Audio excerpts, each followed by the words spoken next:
Hello and welcome to this new podcast of the American Journal of Public Health.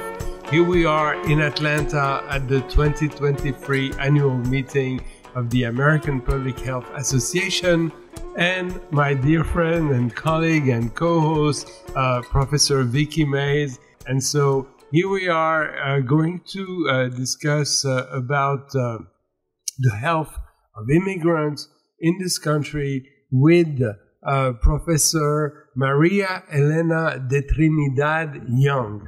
Welcome, Maria Elena. Thank you. Please tell our audience a little bit more about you. Well, thank you so much for having me. I am an assistant professor at the University of California, Merced. And at UC Merced, I do research trying to understand how immigration policy influences public health. And so it's really kind of thinking about how do we measure policy, how do we capture its effects on immigrant and also kind of broader communities, and sort of understanding immigration policy as health policy. And I want to thank you because I think we published your work, some of your work. I should thank you. It's our pleasure. It's very central. Your preoccupation and your interests are very central to those of the journal. So I'm going to start with a question because I'm just intrigued by a title that you have, which is you're looking at issues within immigrants. Can you talk about the within? Yes. Well, I think two things. One is that a lot of research on immigrant health has traditionally used a U.S.-born population as a baseline. And a really important part of understanding health inequities is to kind of go deeper than sort of, white versus people of color or, U.S.-born versus foreign-born, and to think about the potential for differences, within an immigrant population. And so that sort of motivated the desire to do a study that exclusively included foreign-born individuals. But the second piece of that is that a lot of the research currently that has been done on immigration policy and health sort of looks at how policies have a broad impact on all populations. And so there's kind of theories around sort of spillover effects or chilling effects, this idea that if a restrictive policy is in place, for example, a policy that promotes immigration enforcement, that it can have an impact on people even if they don't personally ever experience enforcement. And there's some pretty strong evidence that if you live in a state, for example, that where it is authorized for local law enforcement to work with immigration authorities, even if you never have contact with police or you never have contact with immigration authorities, if you're an immigrant, that can have detrimental impacts on your health. That said, we also know those policies are designed to directly target individuals with surveillance, policing, and even potential deportation. So those are what we really think of as kind of the inequitable or differential impacts of policies within immigrant populations. And so in our study, we really wanted to understand sort of who's being most directly harmed by different immigration policies. Who are these individuals, and do they have worse health outcomes than other immigrants who maybe live within that kind of policy environment but don't directly have directly targeted or experience the consequences of policy? Let me make sure I understand. So are you looking at U.S. policies? Are you looking at global policies? And U.S. policies. Okay. So in looking at the U.S. policies, are you trying to look at policies we already have in place, or are you trying to see what those policies are and advocate for new policies? Yeah. So right now, immigrants and particularly non-citizens in the U.S. live under an incredible patchwork of policies that are enacted at the federal level, the state level, and even the local level. Okay. And so, and there's been different research sort of looking at different policies, some federal, some state. And with this study, what we wanted to do was sort of understand what's it like to live under this, under a patchwork of these policies. And in this particular study that I'm kind of talking with you about today, we focus on one state, California. So in a sense, we held the federal level constant and we held the state level constant to sort of get at the variation that you might experience within a single state. But we identified what were the policies currently in place in California at the time that we were going to do the survey so that we could have questions that would correspond with what the actual policy environment was. Certainly always with the long-term hope of being able to change policy and advocate for change in the future. So people usually compare the immigrant population with the non-immigrant population, but you took an immigrant population and tried to understand, disaggregate actually the inequities within this population. So which population did you study? Great. So this study was specifically focused on immigrants who were born in any region of Latin America. And so in the U.S. context, we would consider them Latinos, though they themselves certainly have different terms they identify themselves by, and immigrants born in any country of Asia except for the Middle East. And so is really kind of focus was Asian and Latino immigrants, adults at the time of the study, but that were foreign born to parents who themselves were originally from those countries. How did you do that? How did you do that study, which I think the acronym is RIGHTS, and you have to tell us what this means. Yes, the acronym of the study is the RIGHTS study. It's the Research on Immigrant Health and State Policy Study. A little bit of a mouthful, but it's simple once you get down to the rights. So it was a mixed method study in which we developed a survey and administered it to a population of foreign-born Latino and Asians in California. And the main way we were able to do this survey was that we worked in collaboration with colleagues at the California Health Interview Survey. They lead the largest state-level health survey in the country, and they already have very successfully established a diverse population of respondents. So every year they capture, Californians of every race, ethnic background, and foreign-born and even different citizenship statuses. So they include undocumented immigrants, for example, in their survey. And so what we were able to do was build a survey that would be a follow-up to the CHIS. So if somebody took the CHIS, they answered the questions, gave all the kind of extensive information about their healthcare access. At the end, if they were somebody who fit the criteria of being Latino or Asian and foreign-born, they were invited to take the rights study and then do the rights survey. And so it was a really sort of leveraging an existing survey infrastructure to get information from a very hard-to-reach population. Brilliant. And so how did the population react? This is a really great question, and one that we went into the study with eyes wide open and just a lot of thoughtfulness. So I will say first, we convened a community advisory board. Any sort of work with immigrant populations, you want to be in touch with organizations that are working on the front lines with these communities. And so every piece that we developed for the study, we were in touch with the advisory board. Like, well, what do you think of this? And the questions that are in the survey, they informed what questions we would prioritize.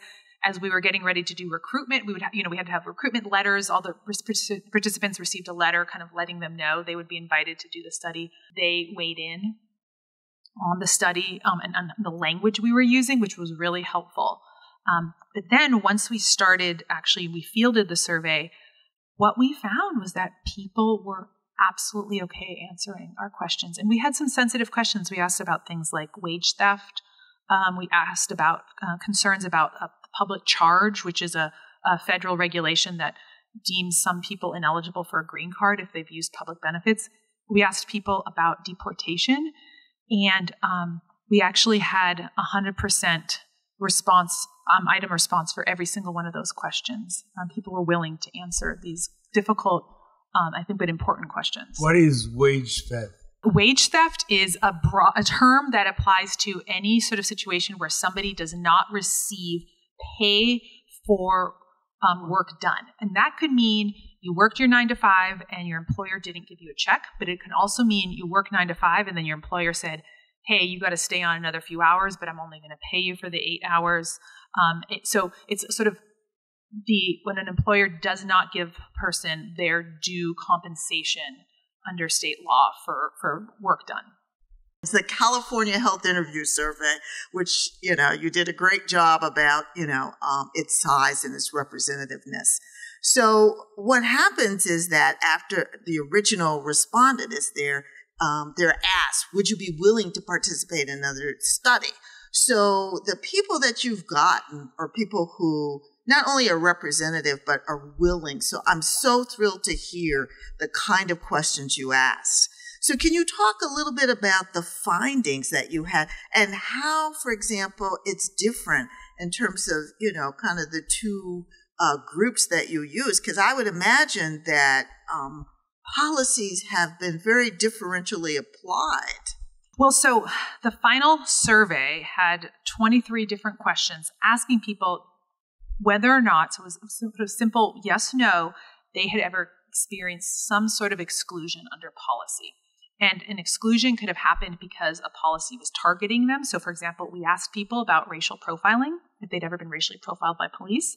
But an exclusion could also happen if there was a right that had been denied them. So, for example, in California, you have a right to a medical interpreter if you go to the hospital. So one of our questions was, were you ever denied medical interpretation? So we had 23 of these different questions getting at these exclusions. And I'd say the first standout finding, and this goes back to your original question about like these inequities, these experiences that we were asking about were not uncommon.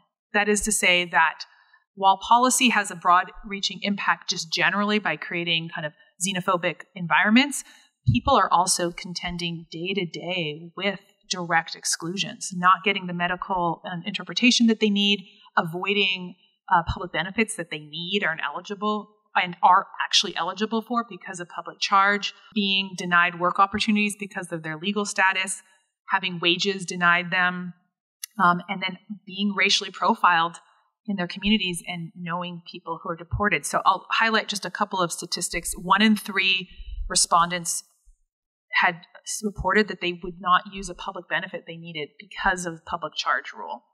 1 in 3 people in the survey knew somebody who'd been deported.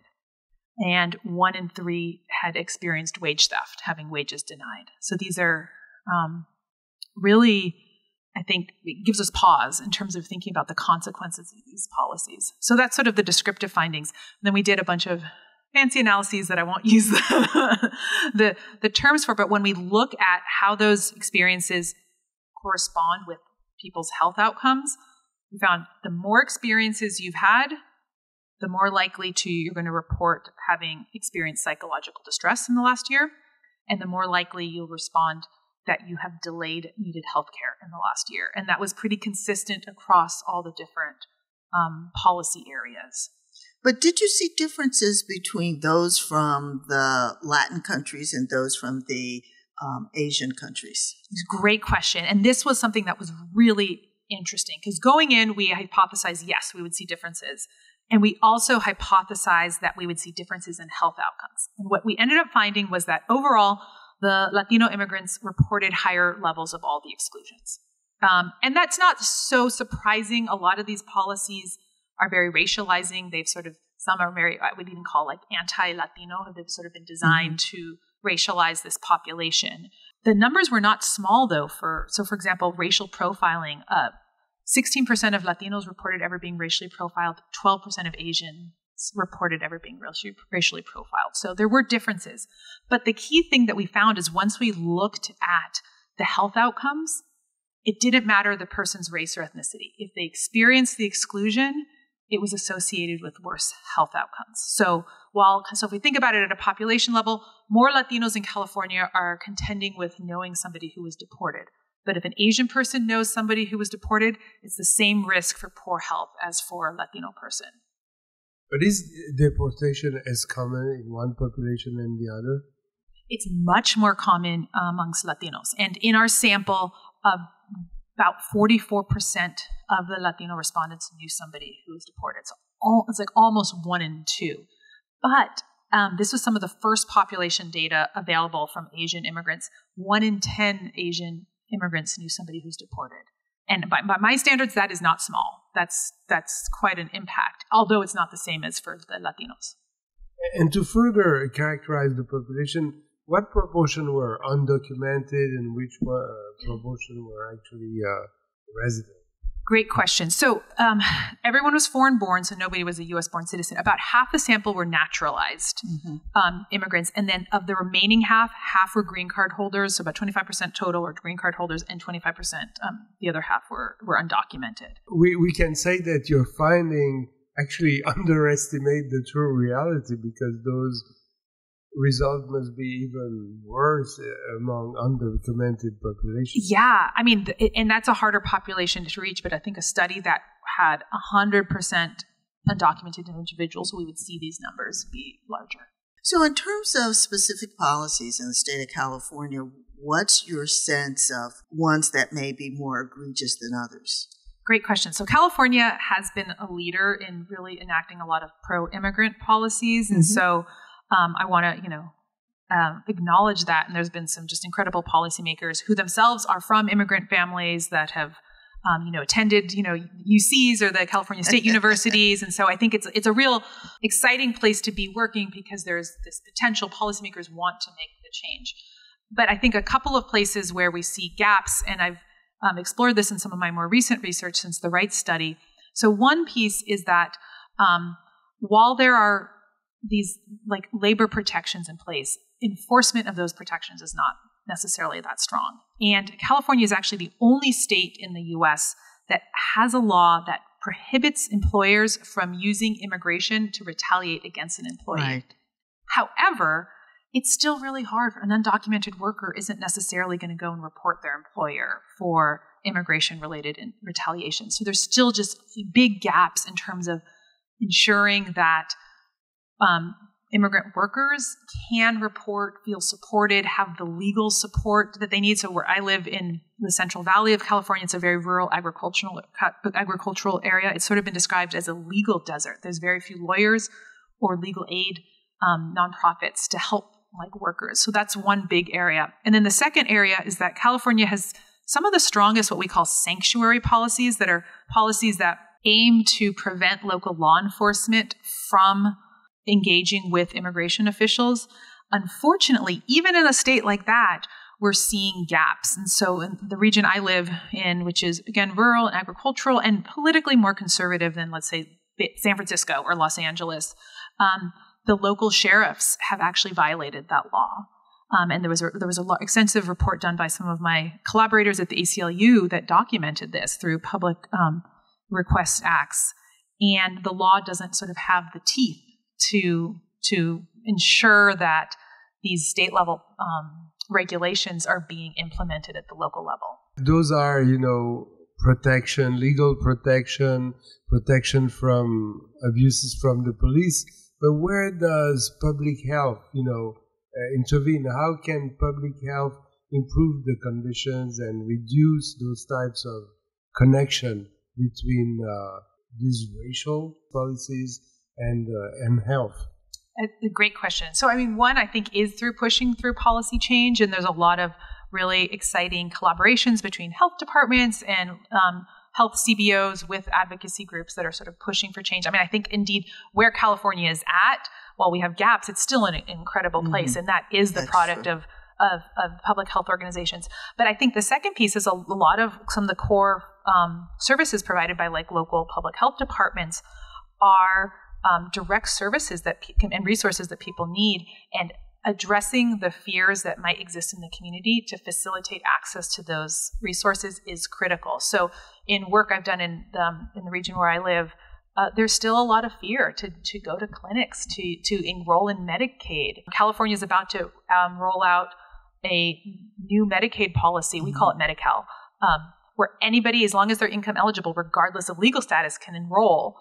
But there's a huge concern that people aren't going to because of fear. So I think public health is really well positioned to foster the trust in the community and create the bridges to all of these important resources.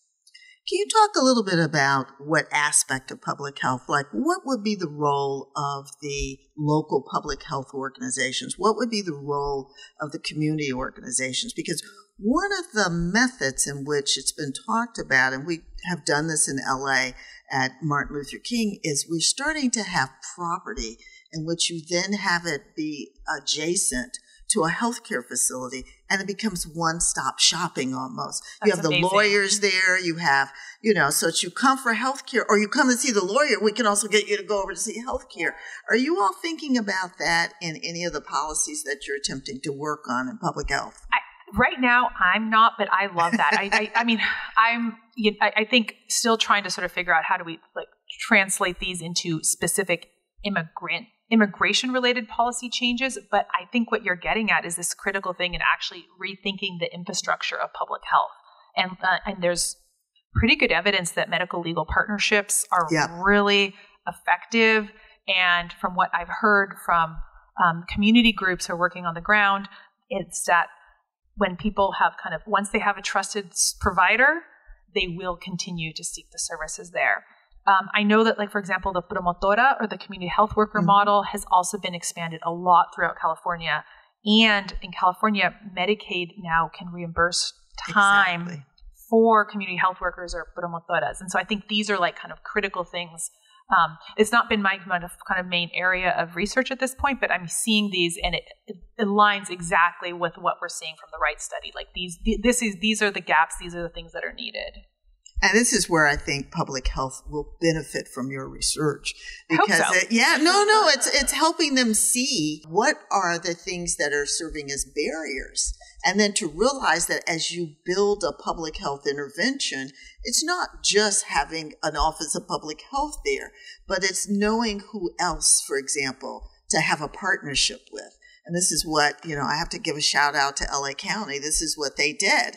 Yeah. And they provided health coverage for all residents, regardless of legal status, which is incredible. A model, I think, for other communities. I have a question as the editor, and because, immigration is such a large problem in the U.S. People underestimate that apparently it's about 40 million people that altogether represent this population. There are huge issues, and we are all concerned by them because when immigrants are not treated the right way, the whole population is concerned and at risk. And there is the situation now in New York City. There is the situation at the border. We don't get so much articles and so much research on that population. So I want to know, what brought you? What generated your interest in working in that area and producing such a great research? A couple of things. So I grew up in an immigrant family. My mother's family is from Nicaragua. And they came to the U.S. at a time in the around 1950s where it was a lot easier to migrate. My grandparents essentially just came to the U.S. There wasn't, it was easy to get a green card. There wasn't this, border to cross that involved physical and emotional risks. My mother was able to go to college. She did her MPH. She actually worked in public health. And and at a time when there was programs for Latino youth to sort of get, support as first gen student. And so I benefited from inclusive immigrant policies. I benefited from things that help people settle here, establish themselves, and have their children, have careers, contributing back to society. And so when I started in this field in the early, around 2010, was the height of deportations in this country. And I knew how much I had benefited from sort of positive immigration policies. And so entering the workforce as a public health professional, working in Latino communities in California, and seeing that people were fearful of deportation, that sort of we were kind of undoing positive things that we've done because of the harms of these pro-enforcement, and what I would say call anti-immigrant policies, really motivated me to say, well, we need to figure out what's going on here. At the time, even just 13 years ago, I think the American Journal of Public Health wouldn't necessarily have, published a paper saying immigration policy is health policy. Now you do. But the field wasn't really talking about it. And so I wanted to be part of talking about it and pushing that if we care about the well-being, not just of foreign-born individuals, but the first generation born here, the second generation born here, the communities that rely on immigrants for so many different things, we needed to be talking about it in public health. And so then I did what you do and you get a PhD. here I am. That's great. Thank you very much, Thank you. Maria Elena. Lots of respect and interest in your work. What I really want to say is thank you for taking your lived experience and turning it into very relevant research. I think that's one of the things that we are, seeing that lived experience can be some of the best research questions So, I really encourage you to encourage your students and others to understand that sometimes that's where we're getting some of our best science. So thank you very much.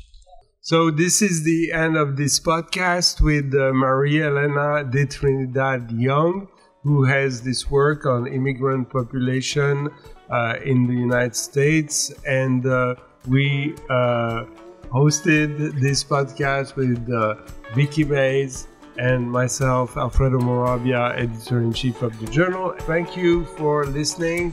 Thank you for watching. And bye-bye.